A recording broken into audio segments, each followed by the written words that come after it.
నమస్కారం ఘంటారావానికి స్వాగతం. ముందుగా ప్రధానాంశాలు. ఆంధ్ర తెలంగాణలో పరిపాలన తెలుగులోనే చేయాలి. ఇరు రాష్ట్రాల సీఎంలను కోరానన్న వెంకయ్య నాయుడు.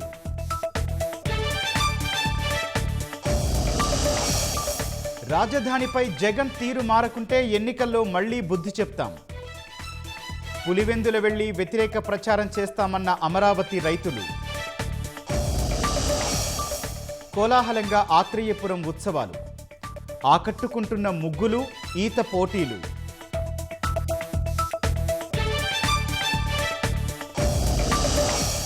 క్రియాశీలకంగానే సోమనాథ్ ఆలయ పునర్నిర్మాణ వ్యతిరేక శక్తులు. పౌరులంతా ఐక్యంగా వాటిని ఓడించాలని ప్రధాని పిలుపు. జమ్మూ కాశ్మీర్ వ్యాప్తంగా చలి పంజా. గడ్డకట్టిన జలపాతాలు, పోటెత్తిన పర్యాటకులు.